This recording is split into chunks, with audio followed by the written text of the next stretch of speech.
In the autumn of 1944, the armoured units of the U.S. 4th Armoured Division faced a dire technological challenge in the fields of France. The German Panther tank, with its superior frontal armour and high-velocity gun, outclassed the American M4 Sherman in a direct confrontation. But for the crews inside the Shermans, the most immediate and terrifying deficit was not merely armour, but vision. The Sherman's gunner was equipped with a periscopic sight offering a narrow 30-degree field of view. In the lethal chess match of tank warfare, this often meant that by the time a tank commander spotted a threat, traversed the turret and the gunner acquired the target, the German crews, benefiting from superior optics, had already aimed and fired. The consequence of this lag was measured in lives and lost vehicles. In a 3-week period, the 4th Armoured lost 23 Shermans. For men like Staff Sergeant Frank Thompson, a 24-year-old loader, this abstract statistic had a harrowing human cost. He had already witnessed the deaths of 11 loaders in his battalion, each loss following the same pattern. A flanking Panther, unseen until it was too late, its round penetrating the thinner side armour and igniting the propellant charges within. The problem, as Thompson analysed it, was not the Sherman's 75mm gun, which was capable of destroying a Panther from the side or rear. The problem was situational awareness. The gunner, Sergeant William Crawford, was skilled, but his technology limited him. He needed a way to see threats instantly, without waiting for a command. On September 18, 1944, Thompson devised a simple, yet radical, solution. Using a standard, tissue-shaving mirror from his kit, he worked alone under the cover of darkness. Inside the cramped turret of his Sherman, he meticulously wired the mirror to the interior wall, positioned at a 45-degree angle to the left of Crawford's primary sight. This illicit modification allowed the gunner, with a mere glance, to monitor the rear and flank arcs of the tank, the very angles German tankers exploited. The act was a direct violation of military regulations, punishable by court-martial for the unauthorized modification of government property. Yet for Thompson, the calculation was simple: risk disciplinary action or risk becoming the 12th loader to die. The following morning, near the town of Ariort, Thompson's crew was put to the test. As the battalion engaged a force of German Panthers, Crawford, using the mirror, spotted a critical threat others would have missed: a Panther maneuvering into a flanking position. Without this advance warning, the German tank would have had a clear, fatal shot. Instead, Crawford was able to traverse the turret and fire first, disabling the Panther. The mirror had provided the crucial 3-second advantage that meant the difference between survival and destruction. The tactical impact was immediate and undeniable. Word of the modification spread rapidly through the battalion, crew to crew. Thompson, recognizing its life-saving potential, began installing mirrors in other tanks. The innovation demonstrated a stark improvement in combat effectiveness. The battalion's kill-to-loss ratio shifted dramatically in their favor. The unofficial modification could not escape the notice of command for long. Lieutenant Colonel Creighton Abrams, a seasoned armor officer, discovered the mirrors during an inspection. Rather than reprimanding Thompson, Abrams immediately grasped the tactical value. In a decision that prioritized battlefield results over bureaucratic procedure, he not only authorized the modification, but ordered Thompson to install mirrors in every Sherman in the battalion. From this single battalion, the innovation proliferated organically across the European theater. Crews shared the technique during resupply, and mechanics replicated the installation. The evidence was overwhelming. After-action reports showed a significant increase in survival rates for units employing the mirrors. The success eventually reached the desk of General George Patton, who formalized the modification with an army-wide order. In the aftermath, the mirror system was formally evaluated and integrated into the standard design for new Sherman tanks. Official credit, as often happens in large institutions, was attributed to the Army's Ordnance Department, and Frank Thompson's name faded from the official record. He returned to a quiet life after the war, never seeking recognition. The story of the Sherman mirror is a powerful case study in military innovation. It underscores how, in the face of bureaucratic inertia and technological shortfalls, the ingenuity and courage of individual soldiers can directly shape tactical outcomes. It was not a top-down directive, but a bottom-up solution born from the desperate need to protect a crew. Frank Thompson's simple mirror, born of necessity and installed at great personal risk, ultimately provided American tank crews with the precious seconds they needed to survive, and in doing so saved countless lives. The morning of September 19, 1944, dawned cool and damp over the Lorraine region of northeastern France. For the men of the U.S. 4th Armored Division, it was another day in the relentless push eastward, part of General George S. Patton's Third Army. The landscape, a patchwork of rolling hills, small woodlots and farm fields bordered by dense tree lines, was ideal country for an ambush. At 11:03 a.m., inside the steel hull of an M4 Sherman tank, Staff Sergeant Frank Thompson, a 24-year-old loader from the steel mills of Pennsylvania, felt the familiar, cold dread that preceded an engagement. He watched his gunner, Sergeant William Crawford, hunched over his sight, scanning for the enemy. They both knew the statistics, the odds that were grimly tallied after every battle. 24 years old, 4 months in continuous combat, 12 major tank battles, and not once in those engagements had Crawford spotted an enemy tank before their own had been seen. Today, intelligence reported elements of the German 5th Panzer Army ahead, including a company of perhaps 40, 7 Panther tanks. The Panther, with its sloped, impenetrable frontal armor and long, high-velocity 75mm gun, was a predator the lighter Sherman could rarely defeat in a head-on fight. The Sherman's fundamental vulnerability was not just its comparatively lighter armor or its less powerful main gun. It was a matter of perception, of vision.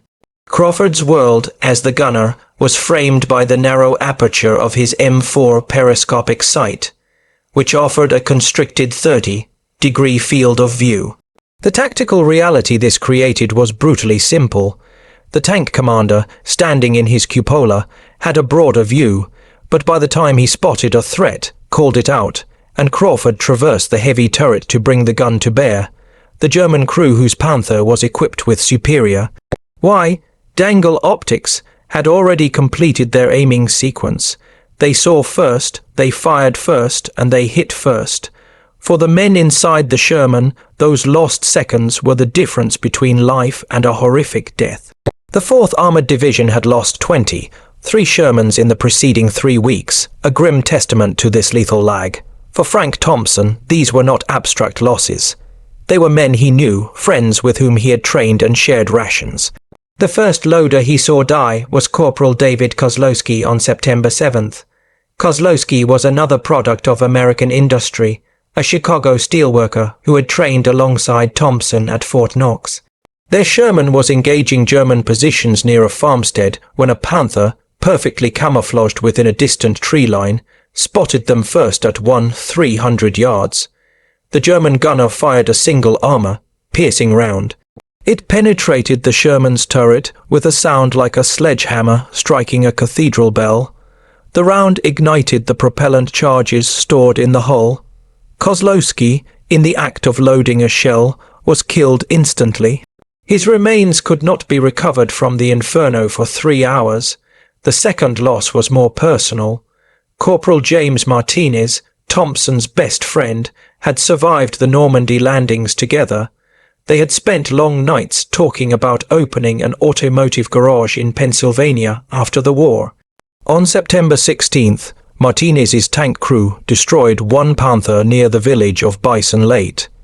As they celebrated the brief victory, a second Panther, undetected, had flanked their position and fired from 900 yards. The round sliced through the turret side armor. Martinez was in the process of pulling a 75mm shell from the rack. The German projectile struck him directly. He was killed instantly. 2 days later, Martinez's tank commander, a hardened lieutenant, sought out Thompson. The officer's composure had shattered. He told Thompson through tears that if they had seen that flanking Panther just 3 seconds earlier, Martinez would still be alive. By mid-September, Thompson had watched 11 loaders die.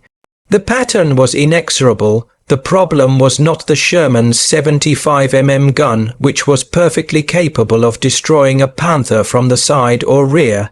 The problem was foundational. American crews, for all their bravery and training, could not fight what they could not see. Thompson, a practical man shaped by a life of solving mechanical problems, began to study the engagements obsessively. He concluded that the solution was not to be found in a new piece of equipment from some distant factory, but in a simple, immediate enhancement of the gunner's existing capabilities. Crawford was an excellent gunner, but his tools were inadequate. He needed more eyes. He needed to see threats the moment they appeared, not after the commander's delayed call over the intercom. The solution presented itself on September 18th. It was elegantly simple, born of necessity. Thompson recalled the standard tissue shaving mirror from his personal kit. A 3x4-inch rectangle in a metal frame. His plan was to mount it inside the turret, angled in such a way that Crawford, without moving his head from his primary sight, could use his peripheral vision to monitor the blind spot to their rear and flanks. It was a completely illegal modification. Army regulations strictly forbade the alteration of government equipment without explicit authorization, an offence that could result in a court-martial, reduction in rank, or even imprisonment. But as Thompson contemplated the regulation, he also remembered the faces of Kozlowski and Martinez. 11 loaders were dead. He had no intention of becoming the 12th. He resolved to install the mirror that night and test it in combat the following day. The maintenance area was quiet after 2,200 hours, the silence broken only by the hum of distant generators and the buzzing of insects in the halo of the overhead lights. The air carried the familiar scents of diesel, engine oil, and damp earth. Thompson worked alone, his breath misting in the cool September air. He retrieved his tool bag and the shaving mirror. His supplies were rudimentary: wire cutters, pliers, and steel wire salvaged from damaged equipment. His flashlight, its battery fading, cast a weak beam. The Sherman sat 50 yards away in the maintenance line. His boots crunched on the gravel as he approached, but no one challenged him. Night maintenance was a common activity. Climbing into the turret through the loader's hatch, he was enveloped by the cramped, metallic space. The flashlight beam danced across the ammunition racks, the massive breech of the 75mm gun, and Crawford's seat. The positioning was critical. The mirror had to be placed where Crawford could see it with a mere flick of his eyes without losing his focus on the main sight. Too high, and it would be useless during the precise work of aiming. Too low, and it would obstruct his movement. Thompson's hands shook, not from the cold, but from the gravity of his actions. He finally settled on a position 12 inches to the left of the gunner's seat, mounted at a 45-degree angle. From there, it would reflect the entire area behind and to the left rear of the tank. A 3-second glance could reveal a flanking threat that would otherwise remain invisible until it was too late. Using a hand drill, he carefully bored holes into the turret's interior armor plate. The sound of the bit squealing against the steel seemed deafening in the quiet night. He stopped frequently, listening for the approach of an MP or an officer. No one came. He fashioned 4 U-shaped brackets from the steel wire, secured them into the holes, and then carefully wired the mirror into place. He tested the angle, sitting in Crawford's seat. It worked perfectly. The main sight provided the forward view, the mirror, a life-saving sliver of peripheral vision.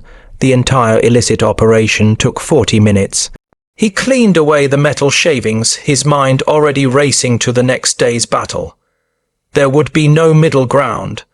The modification would either grant them those critical 3 seconds to see a Panther first, or it would be a futile gesture, and he would die like his friends. At 07:12 the following morning, Thompson's Sherman rolled out with the rest of the battalion. The engine rumbled, the tracks clanking rhythmically. Thompson took his position in the loader's seat, surrounded by 70 6 rounds of 75 ammunition. Crawford was to his right, the tank commander above them in the cupola. The battalion moved in a column through the French farmland, a string of 18 Shermans spread across 2 miles.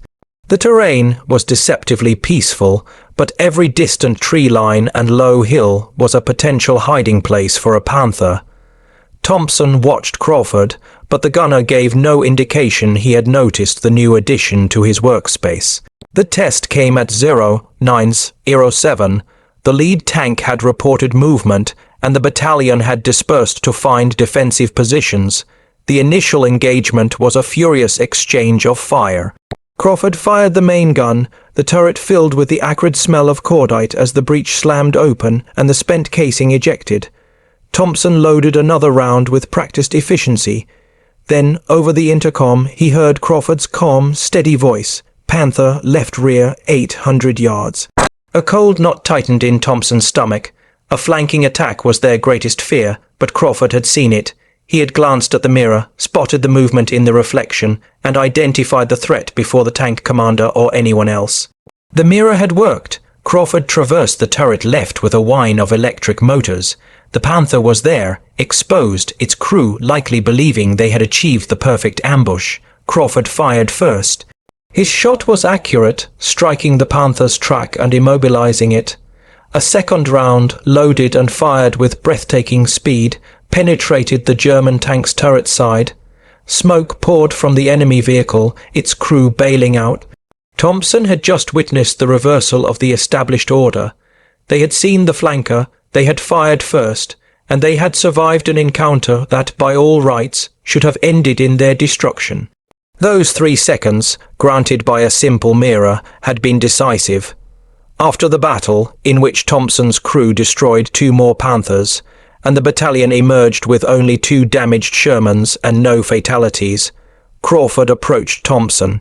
He looked at his loader for a long moment, then climbed into the turret and examined the mirror, testing its angle and observing the view it provided.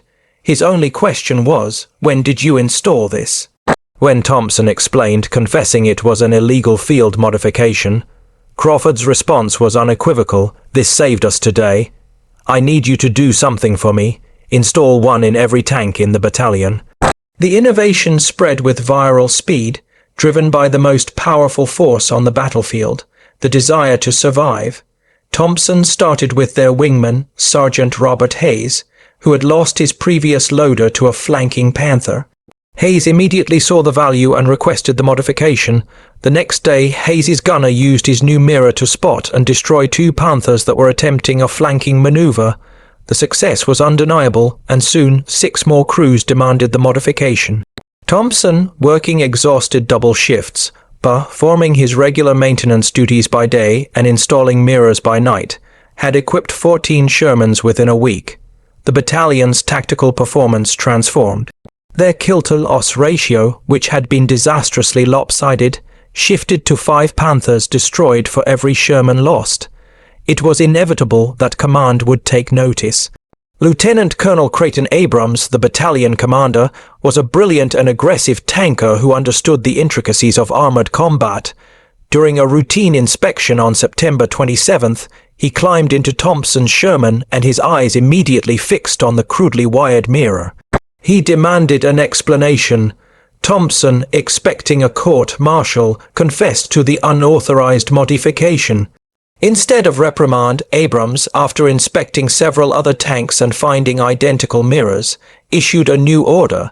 Thompson had 48 hours to install mirrors in every one of the battalion's remaining 23 Shermans. Abrams would handle the bureaucratic fallout. The modification was now not only authorized, it was official battalion policy. From this single unit, the innovation proliferated organically throughout the European theater.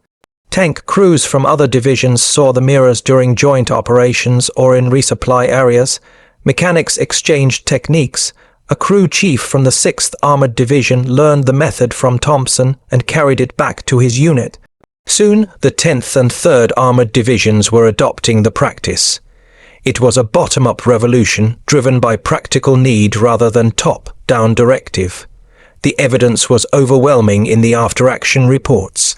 Lieutenant Colonel Abrams formally documented the results in a report to 3rd Army Headquarters, citing the dramatic improvement in survival rates and kill ratios. The report landed on the desk of General George Patton, a commander who deeply understood that in armor warfare, the first shot was often the last. Patton, impressed by the data, issued an army-wide order mandating the installation of the mirror modification for every Sherman in the 3rd Army. By mid-October, the practice had become standardized. Maintenance crews across the front were retrofitting hundreds of Shermans with whatever mirrors and wire they could source. German intelligence, examining destroyed American tanks, initially dismissed the mirrors as personal items. By the time German analysts realized their tactical purpose to provide the gunner with a panoramic rear view, the innovation had already been widely adopted, nullifying the effectiveness of the German tactic of flanking attacks. The Panther remained a superior machine in terms of armor and firepower, but its tactical advantage was eroding. American crews could now see them coming. The U.S. Army Ordnance Department, in its drive for formalization, eventually sent a team of engineers to evaluate the field modification. Their conclusion was that it was highly effective and should be incorporated into the Sherman's standard design. However, in the process of formal adoption, the origin of the innovation was bureaucratically sanitized. The official reports and subsequent patents credited the Ordnance Department with the development, erasing the contributions of Frank Thompson, William Crawford, and the other frontline soldiers who had pioneered and spread the life-saving technique. Thompson, when he learned of this, expressed no bitterness. For him, the real reward was not official recognition, but the sight of his crewmates alive at the end of the war. Frank Thompson continued to serve as a loader until the German surrender in May 1945. He returned to Pennsylvania, worked for 32 years in a steel mill, raised a family, and rarely spoke of the war. His name does not appear in the official histories of armored warfare development. His story is a powerful testament to the nature of military innovation under the extreme pressures of combat. It demonstrates how the most impactful solutions are often not delivered from headquarters or design bureaus, but are born from the desperate ingenuity of frontline soldiers who, faced with impossible odds and the loss of their comrades, find a way to even the odds. The mirror in the Sherman turret stands as a silent monument to this truth. A simple, unassuming piece of glass that, through the courage and resolve of one man, helped save hundreds of lives and altered the tactical landscape of the war.